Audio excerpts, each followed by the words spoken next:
The United States government will partially shut down in 4 days, Friday, January 31st, midnight. Unless something dramatic changes in the next 96 hours, major parts of the federal government stop operating. Air traffic controllers work without pay. Military personnel don't get paychecks. IRS operations halt. And the reason? 2 dead Americans in Minneapolis. Hit subscribe because what's unfolding right now is a direct line from those killings to a constitutional crisis that could define Trump's entire presidency. Senate Democrats just drew a line in the sand.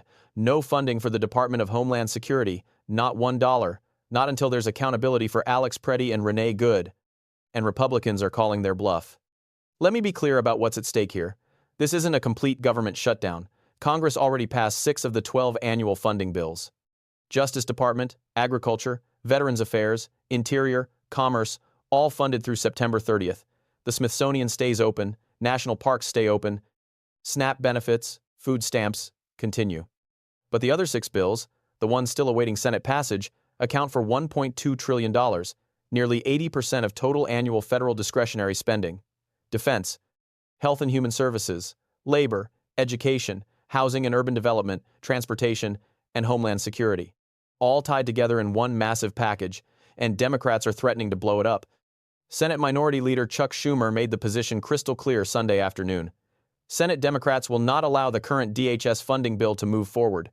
The appalling murders of Renee Good and Alex Preddy on the streets of Minneapolis must lead Republicans to join Democrats in overhauling ICE and CBP to protect the public. Murders. He called them murders, not shootings, not incidents, murders. That's not political rhetoric. That's a declaration of war over funding, and Schumer has the votes to back it up. The Senate operates on a 60-vote threshold for most major legislation. Republicans control 53 seats. They need at least 7 Democrats to pass the funding package. Right now, they don't have them. Senator Catherine Cortez Masto of Nevada, who voted to end the last government shutdown just 2 months ago, announced she's voting no. We have bipartisan agreement on 96% of the budget. We've already passed 6 funding bills, but I cannot in good conscience vote to fund agencies that are oppressing Americans without new safeguards. Senator Jackie Rosen, also of Nevada, also flipped. I have the responsibility to hold the Trump administration accountable when I see abuses of power. These aren't progressive firebrands. These are moderate Democrats from swing states, Democrats who face re-election pressure, Democrats who historically vote for government funding to avoid shutdowns. And they're walking away. Here's what makes this shutdown different from the one that ended 2 months ago.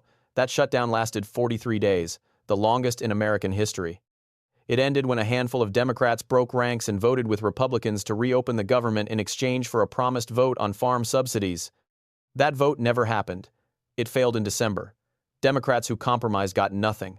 So this time, they're not compromising.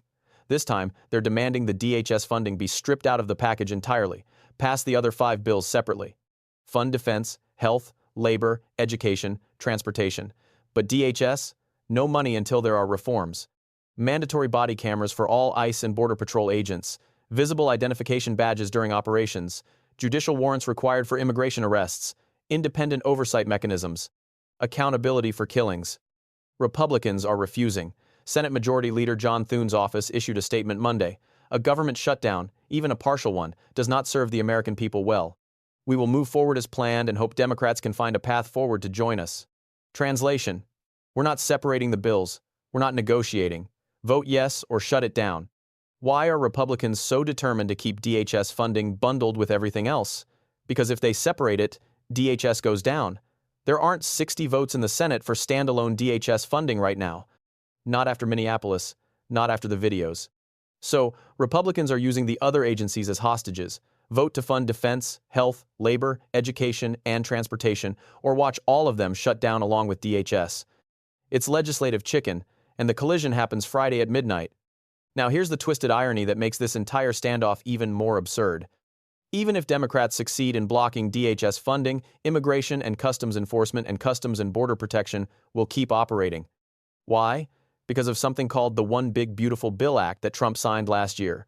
That legislation gave ICE $75 billion and CBP $65 billion in multi-year funding. Money they can spend over the next 4 years. So ICE has enough money to continue enforcement operations for years even without new appropriations. Democratic appropriators admitted this before the Alex Preddy shooting.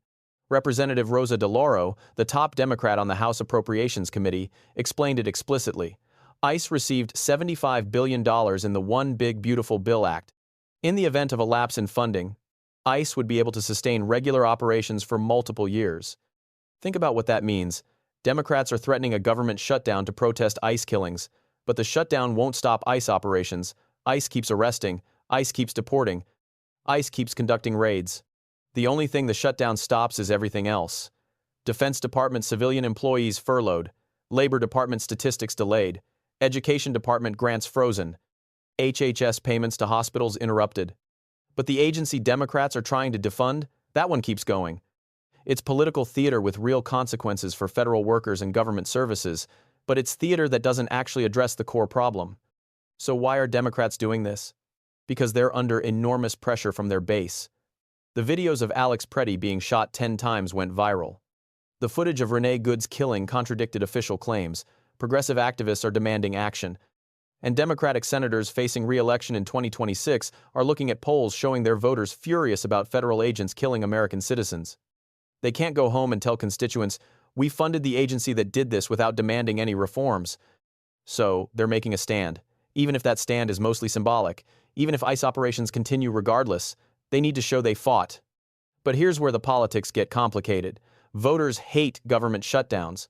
Polling consistently shows that whichever party is blamed for a shutdown loses support. And Democrats know from experience that shutdowns hurt everyone. Federal workers who don't get paychecked blame both parties. Businesses that rely on government contracts suffer. Economic data gets delayed, creating uncertainty for markets. National parks close, angering tourists. Airport security lines get longer as TSA agents work without pay. None of this is popular. And if Democrats are seen as shutting down the government over immigration enforcement, moderate voters might turn on them. That's the calculation Republicans are making. They think Democrats will blink. They think the political pain of a shutdown will force Democrats to fold and vote for the package as written. But Republicans might be miscalculating, because this time, Democrats have video evidence. They have Alex Preddy holding his phone, recording federal agents. They have footage of him being pepper sprayed, wrestled to the ground, and shot 10 times. They have Renee Good's killing, where Trump claimed she ran over an ICE officer, and video showed that wasn't true. Democrats can go to voters and say, "We shut down the government because federal agents are killing American citizens and lying about it." That's a defense that might resonate even with moderate swing voters. And the timing matters. This isn't happening in a vacuum. Greg Bovino, the Border Patrol commander responsible for operations in Minneapolis, was just demoted and removed from the city. Trump is suddenly backpedaling, sending Tom Homan to Minnesota to de-escalate. Republicans are feeling pressure too. Senator Bill Cassidy of Louisiana called the Minneapolis shooting incredibly disturbing. Senator Lisa Murkowski of Alaska said it should raise serious questions about training and instructions given to officers. Senator Pete Ricketts of Nebraska called for a prioritized, transparent investigation. Even some Republicans are breaking ranks. Not enough to pass reforms, but enough to show cracks in the wall. Here's what happens if the government shuts down Friday night. At 12:01 a.m. Saturday morning, roughly 800,000 federal employees in the affected agencies get furloughed. They stop working. They don't get paid. Another 1.3 million employees in those agencies are deemed essential and continue working without pay. Air traffic controllers, TSA agents, Border Patrol, military personnel in the affected departments. They show up, they do their jobs, they don't get paychecks until Congress passes funding. Government contractors lose income immediately. Small businesses that rely on federal contracts face cash flow problems. Economic data from the Bureau of Labor Statistics gets delayed, creating market uncertainty. The IRS, already preparing for tax season, halts operations. Refunds get delayed. Customer service lines shut down. The U.S. Postal Service faces disruptions. Mail delivery continues because USPS is self-funded, but coordination with other agencies breaks down. HUD payments to housing authorities get frozen. Section 8 vouchers might not process. Public housing maintenance stops. And politically, both parties start bleeding support.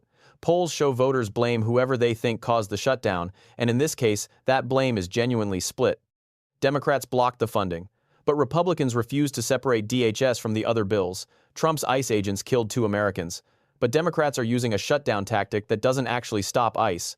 Everyone shares the blame. Everyone loses. The Senate has 4 days to find a solution. Here are the possible outcomes. Scenario 1. Democrats blink. Moderate senators facing re-election pressure decide the political cost of a shutdown is too high. They vote for the package as written. DHS gets funded. The government stays open. ICE continues operations without new restrictions. This is what Republicans are hoping for. It's what happened in the last shutdown. Scenario 2. Republicans blink. Senate leadership agrees to separate DHS funding from the other 5 bills. They pass defense, health, labor, education, transportation with bipartisan support. Then, they bring DHS to the floor for a standalone vote that fails. Those 5 agencies stay funded. DHS goes to a continuing resolution maintaining current funding levels, which ironically gives ICE more flexibility than the new bill would have provided. Democrats claim victory for forcing accountability. Republicans avoid blame for shutting down defense and health. Scenario 3. Nobody blinks. The deadline passes. The government shuts down. Both parties dig in. Federal workers go without pay. Services stop. Markets panic. And eventually, after days or weeks, one side breaks under political pressure. Scenario 4. The White House intervenes. Trump, seeing his approval ratings crater and his base turning on him over Minneapolis, agrees to separate the bills and add modest reforms to DHS funding. Body cameras, visible identification, some training requirements, not everything Democrats want, but enough to give them cover to vote yes. This is the compromise scenario, and it requires Trump to admit his ICE operations went too far, which he almost never does. Right now, the smart money is on scenario 3, shutdown.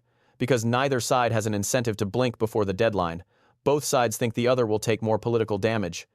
Both sides are messaging their bases that they're fighting for principle. And when both sides commit to their positions publicly, walking back becomes political suicide. The White House press secretary was asked Monday whether the administration would be willing to separate DHS funding from the other bills to avoid a shutdown. Caroline Leavitt said Trump is involved in policy talks but gave no indication of willingness to compromise. A Democratic Senate aide told ABC News that Republicans in the White House have reached out but have not yet raised any realistic solutions. Translation: We're talking, but nobody's moving. And the clock is ticking. The House is on recess all week. They're not coming back. So any solution has to pass the Senate first, then go back to the House next week for final approval. But if the government shuts down Friday, the House won't be back until after the shutdown starts, which means the shutdown lasts at least through the weekend and into next week. Federal workers facing their second shutdown in 4 months, markets facing uncertainty, agencies facing disruptions. All because 2 Americans were killed in Minneapolis and nobody can agree on what to do about it. This is what accountability looks like in a broken system. Democrats demanding reforms but using a tactic that doesn't actually achieve reforms. Republicans defending ICE but knowing the optics are terrible. Trump trying to back down without admitting he went too far. And federal workers, the ones who didn't kill anyone, didn't make policy, didn't do anything wrong, losing their paychecks. Friday, January 31st, midnight. That's the deadline. 4 days from now. Subscribe because this is going to move fast. The Senate will hold votes this week. Leadership will scramble for a deal. And Friday afternoon, we'll know whether the government stays open or shuts down. Share this with anyone who needs to understand what's really happening. This isn't just about funding. It's about whether killing American citizens has consequences, whether video evidence matters, whether accountability is possible in a system designed to avoid it.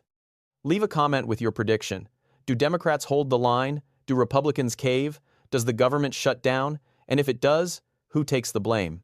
The next 4 days will answer all of those questions, and the answer will define the rest of Trump's presidency. Thanks for watching. I'll see you in the next one.